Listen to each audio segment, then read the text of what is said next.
Welcome back to clean news MP. चलिए देखते हैं मध्य प्रदेश की 25 फटाफट बड़ी खबरों को। इससे पहले आप न्यूज को कहां से देख रहे हैं, हमें कमेंट में बताना बिल्कुल ना भूलें। साथ ही हमारे फेसबुक पेज को भी फॉलो करें। फेसबुक पेज का लिंक डिस्क्रिप्शन में दिया गया है। 10वीं की परीक्षा के लिए विद्यार्थी कर सकेंगे 3 भाषा विषयों का चयन।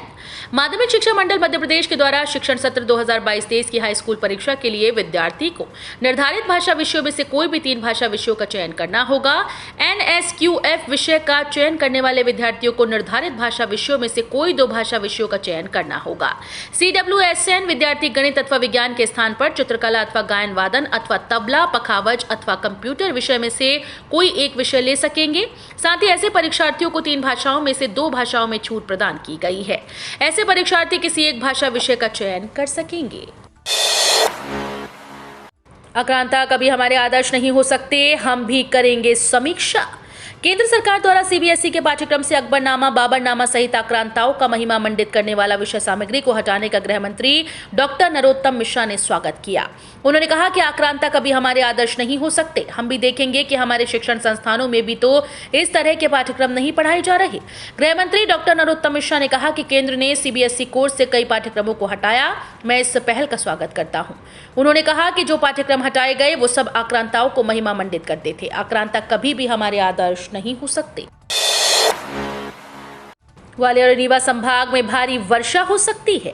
अलग अलग स्थानों पर 3 मौसम प्रणालियां सक्रिय हैं। मानसून ट्रफ अभी भी मध्य प्रदेश से होकर गुजर रहा है, जिसके चलते मध्य प्रदेश के विभिन्न जिलों में रुक रुक कर बौछारें पड़ने का सिलसिला जारी है। इसी क्रम में मंगलवार को सुबह 8:30 बजे से शाम 5:30 बजे तक खंडवा में 92, खरगोन में 14, इंदौर में 12.1, धार में 9, उज्जैन में 4, मंडला में 2, रतलाम में 2, मलाजखंड में 1, नर्मदापुरम में 0.6, बैतूल में 0.2 मिलीमीटर वर्षा हुई।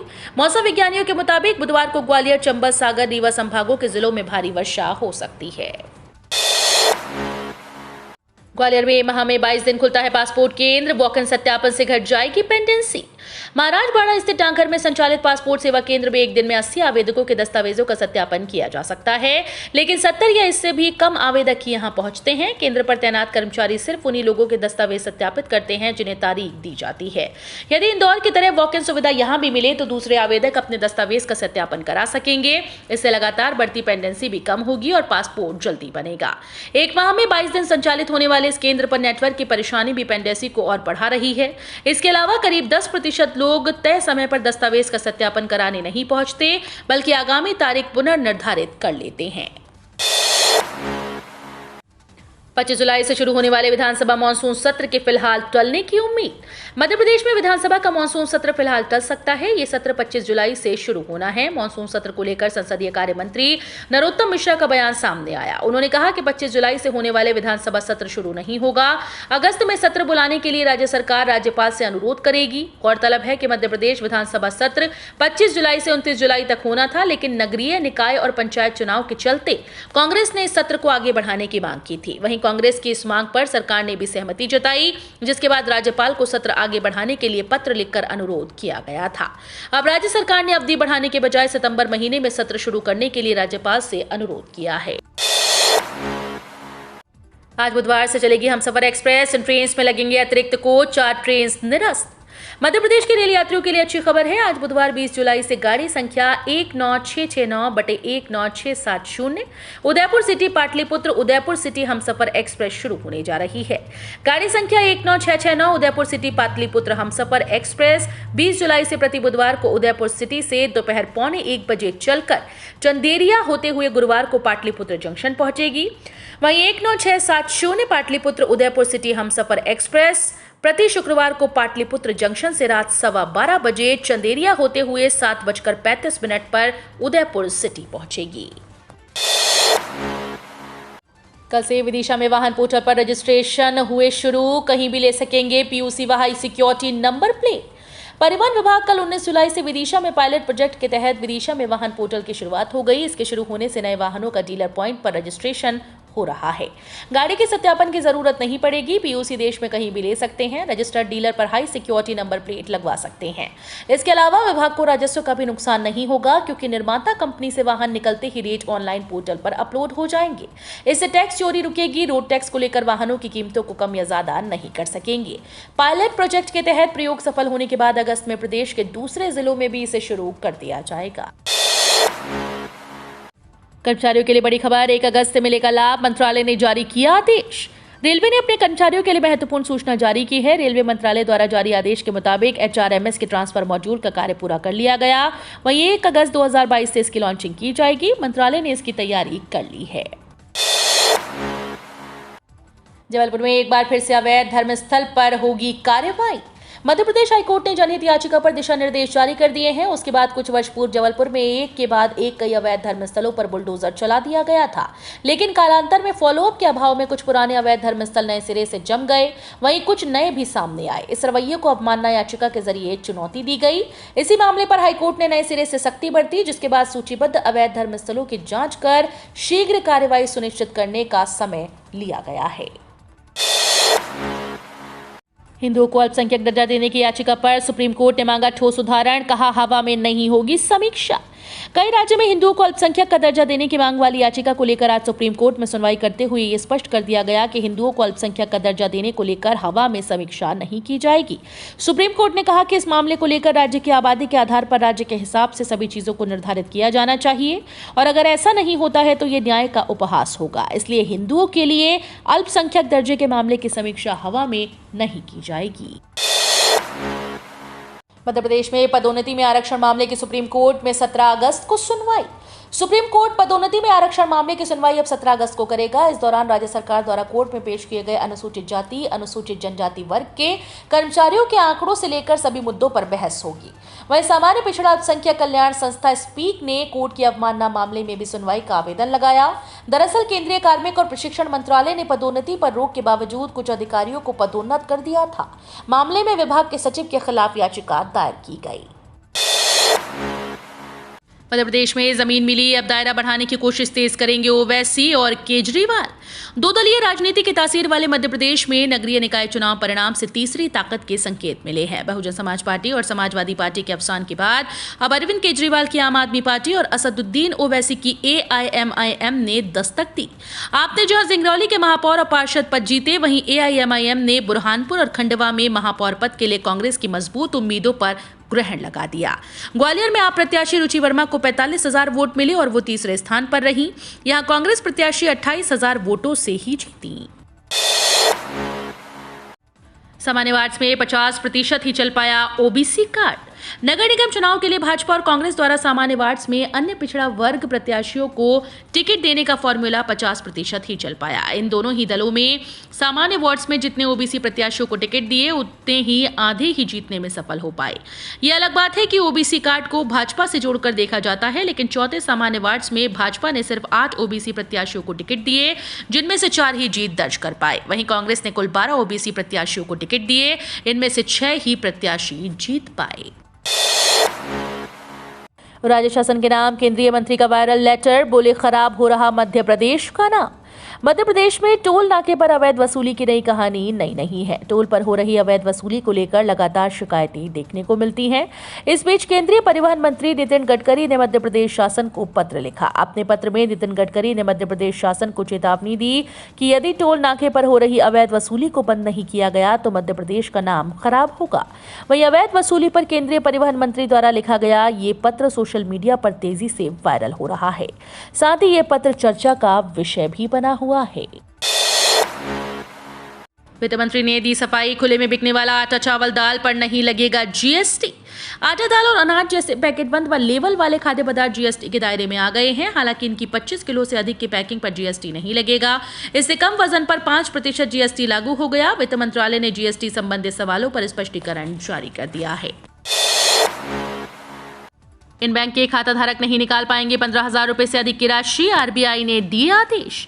रिजर्व बैंक ऑफ इंडिया ने सख्त कदम उठाते हुए राजगढ़ सहकारी बैंक पर कई पाबंदियां लगा दी हैं। बैंक की वित्तीय स्थिति खराब होने के कारण आरबीआई ने राजगढ़ सहकारी बैंक पर प्रतिबंध लगाए। बैंक के खाताधारक 15,000 रुपए से अधिक की राशि नहीं निकाल पाएंगे। आरबीआई ने जमा राशि को सुरक्षित करने के लिए ये फैसला लिया। कुछ दिनों से आरबीआई सुरक्षा को लेकर सतर्क है और अब तक कई बैंकों के खिलाफ सख्त कदम उठा चुका है। 5 साल में उत्कृष्ट प्रदर्शन करने वाले खिलाड़ियों को अवसर। पिछले 5 साल में विभिन्न स्तर पर उत्कृष्ट प्रदर्शन करने वाले प्रदेश के खिलाड़ियों के पास खेल सम्मान हासिल करने का अवसर है। मध्य प्रदेश सरकार के खेल विभाग के द्वारा दिए जाने वाले सालाना सम्मान के लिए खिलाड़ी 16 अगस्त तक आवेदन कर सकते हैं। इन सम्मानों के तहत विक्रम पुरस्कार पाने वाले खिलाड़ियों को शासकीय नौकरी दी जाती है। आदर्श श्रमिक गृह निर्माण संस्था के पीड़ितों को अब तक नहीं मिले हक के भूखंड। आदर्श श्रमिक गृह निर्माण सहकारी संस्था के पीड़ित और वंचित सदस्यों को अब तक उनके हक के भूखंड नहीं मिल पाए। सहकारिता विभाग से लेकर कलेक्टर और कमिश्नर कार्यालय सहित तमाम जगह शिकायतें करने के बावजूद उनकी समस्या का निराकरण नहीं हो पा रहा। इस बीच संस्था की जांच और संचालक मंडल को हटाने की कार्रवाई भी हुई, लेकिन सदस्यों की वास्तविक समस्या कभी दूर नहीं की गई। शानदार सुकन्या समृद्धि योजना से बेटी की चमकेगी किस्मत, 15 लाख रुपए का होगा फायदा। कोई भी परिवार जितना परेशान लड़कों को लेकर नहीं शुरू होता है, उतना ही परेशान लड़की को लेकर होना शुरू हो जाता है। लोगों की सबसे बड़ी टेंशन तो लड़की की शादी को लेकर होती है, लेकिन आप अपनी इस टेंशन से बहुत आसानी से छुटकारा पा सकते हैं। सुकन्या समृद्धि योजना के तहत देखा जाए तो आपको ज्यादा ब्याज मिलना शुरू हो जाता है। यह आपकी बेटी के भविष्य को संवारता है, जिससे आपको इन फ्यूचर टेंशन नहीं होती। आपको शायद नहीं पता, लेकिन आपको इस योजना के तहत टैक्स पर भी छूट मिलना शुरू हो जाती है। इस योजना पर आपको 5 या 6 नहीं बल्कि 7.8% का ब्याज मिलना शुरू हो जाता है।